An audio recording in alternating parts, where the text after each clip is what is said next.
It began with a frantic call. "I need help. My husband, he's not breathing." "Okay, Mum, stay with me. Where is he now?" "He's in the bedroom. There's blood." "Oh God, there's so much blood." Inside that suburban home was a scene that would haunt investigators for months. What started as a possible medical emergency quickly spiraled into something far more sinister. "We've got a body, male, mid-30s. This doesn't look natural." Copy that. Secure the scene. Welcome to the channel where cases unravel slowly, where assumptions crumble, and where the truth hides in plain sight. We're diving deep into investigations that twist and turn, where every answer brings 3 more questions. Think you know where this is headed? Drop your theory below. Who's really responsible here? And hit subscribe, because what unfolds next will shake everything you thought you understood. It was a quiet Tuesday morning, September 12, 2022, when the call came through to Riverside Dispatch. A woman's voice, shaking, desperate, reported that her husband wasn't responding. She'd found him in their bedroom, unconscious, bleeding. Paramedics were dispatched immediately. "Ma'am, is he breathing at all?" "I don't think so. I don't know. Please hurry." "We're on our way. Stay on the line with me." The address was in a well-kept neighborhood. The kind where people knew their neighbors by name, where kids rode bikes until dark.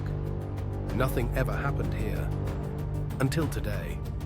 When first responders arrived at the 2-story Colonial on Maple Drive, they were met by a woman in her early 30s, visibly distraught, mascara streaked down her face. Her name was Jennifer Caldwell. She led them upstairs without a word, her hands trembling.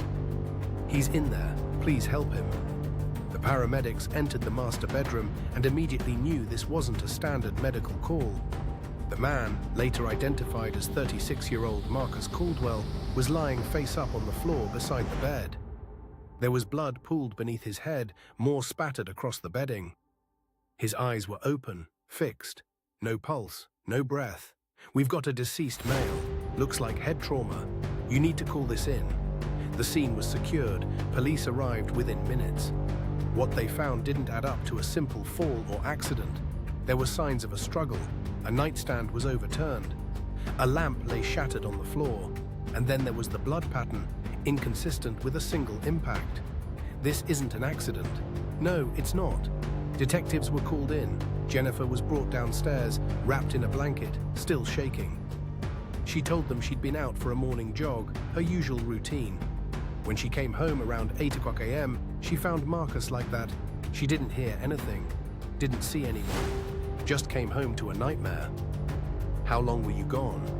"Maybe an hour. I left around 7. "And Marcus was still in bed when you left?"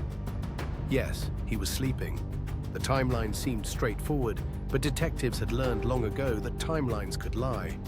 They began walking through the house, checking doors, windows, points of entry. Nothing appeared forced. No broken glass, no pry marks. Whoever had been in this house either had a key or had been let inside.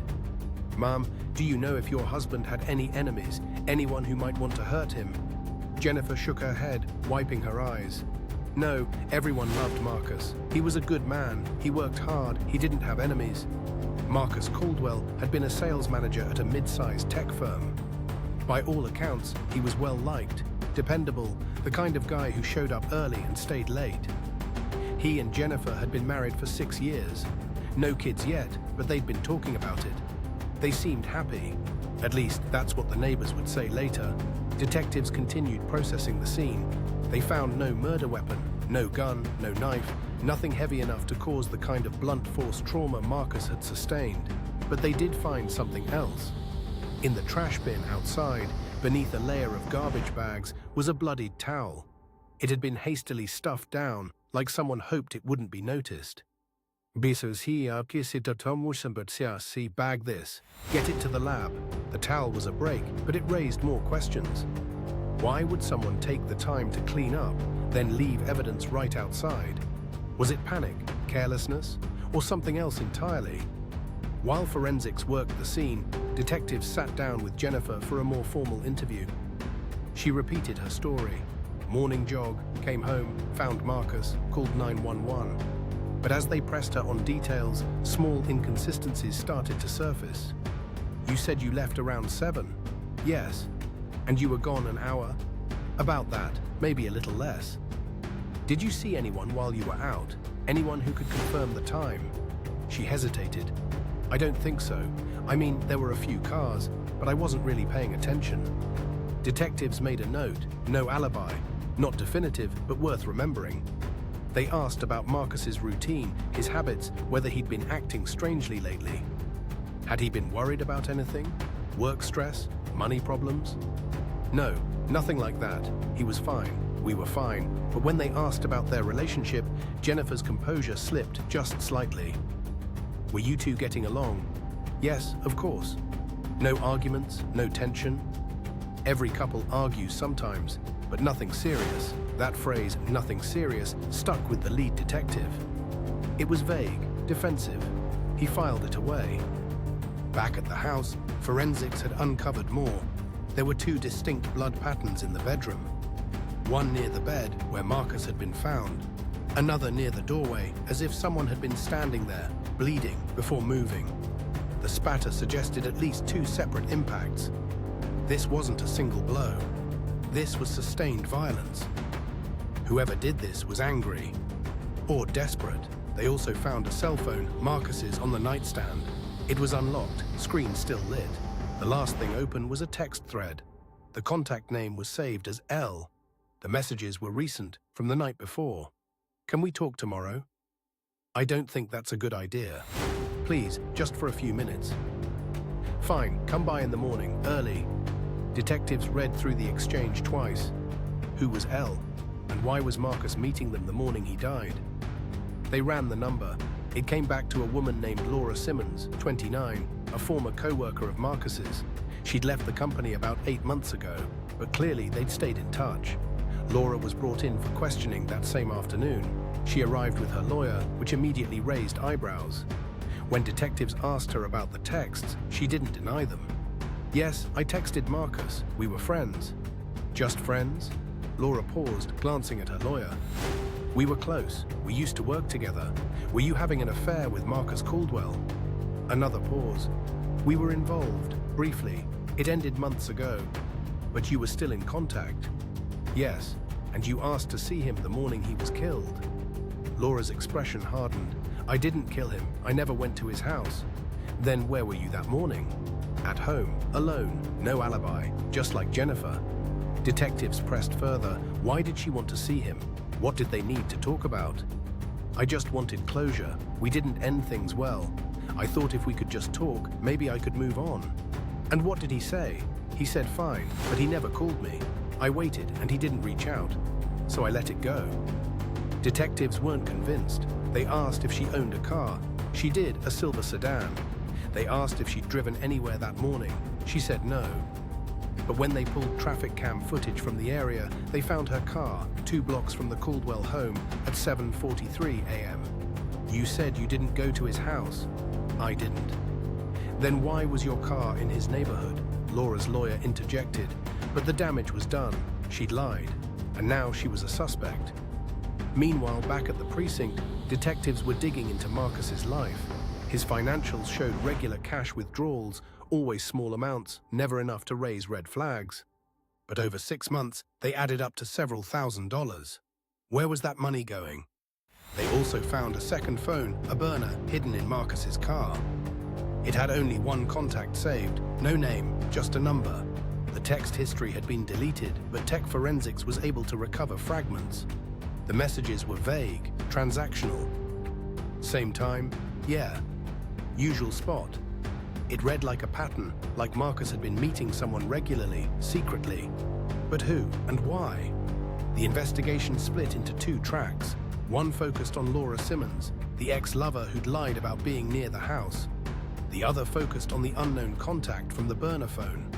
Detectives traced that number to a prepaid SIM card, purchased with cash at a convenience store 3 months earlier. No name, no trail, but then they caught a break. Surveillance footage from the store showed the buyer.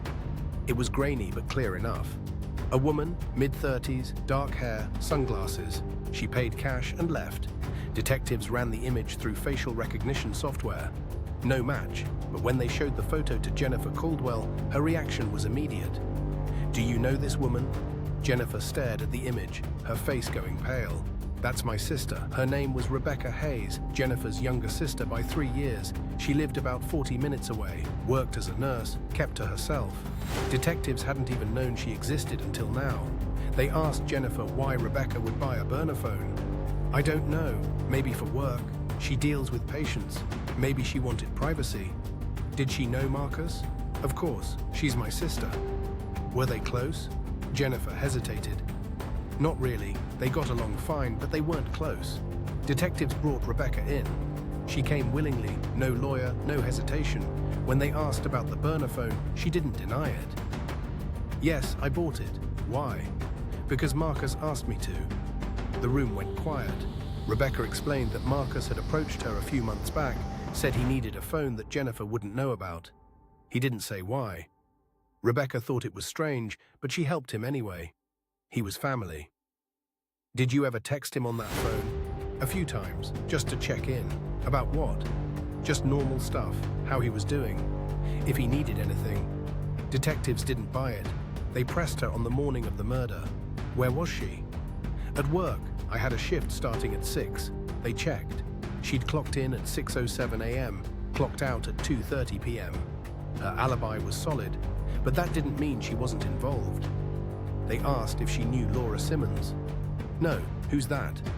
A woman Marcus was seeing. Rebecca's expression shifted just slightly. He was cheating on Jennifer. You didn't know? No, but her tone suggested otherwise. Detectives suspected she knew more than she was letting on. They let her go, but kept her under watch. Days turned into weeks. The case was stalling. Forensics came back on the towel. The blood was Marcus's, but there were no fingerprints, no DNA from anyone else. The murder weapon was still missing. Laura Simmons had lawyered up and stopped talking. Rebecca Hayes stuck to her story, and Jennifer, she just seemed lost, grieving, confused. Then a tip came in. Anonymous. A voice on the line said, "Check Jennifer's gym locker." Detectives obtained a warrant. At the gym Jennifer frequented, they found her locker. Inside, beneath a stack of workout clothes, was a small duffel bag. Inside the bag was a metal dumbbell, 10 pounds, with dried blood caked along the edge. Jennifer was arrested that evening. She didn't resist, didn't cry, just stared straight ahead as they read her rights. In interrogation, she finally broke. He was leaving me. For Laura? Yes. So you killed him? Jennifer nodded, tears streaming now. I didn't mean to. We were arguing. He said he wanted a divorce. I grabbed the weight. I just wanted him to stop talking. But I hit him, and then I couldn't stop. She described it all. The fight, the rage, the panic afterward. She'd cleaned up as best she could, hid the weapon at the gym, then went for her jog to establish an alibi. But she hadn't counted on the towel, the texts, the trail she'd left behind. Jennifer Caldwell was charged with second-degree murder. She pleaded guilty and was sentenced to 18 years to life. Laura Simmons was cleared of any involvement. Rebecca Hayes was never charged, though questions about her role lingered. Marcus Caldwell was buried on a cold October morning. His family, his friends, they all came. They remembered him as a good man, flawed maybe, but good, and they tried to make sense of how love could turn into something so violent, so final. Some cases end with justice. This one ended with a confession and a sentence. But the why, the deeper why, that's harder to pin down. Marcus wanted out. Jennifer wanted him to stay. And in the space between those two wants, a life was lost. Thanks for watching. We dig into the cases where the surface is just the beginning. Subscribe if you're still here, because the next one goes even deeper. Until then, stay curious, stay questioning.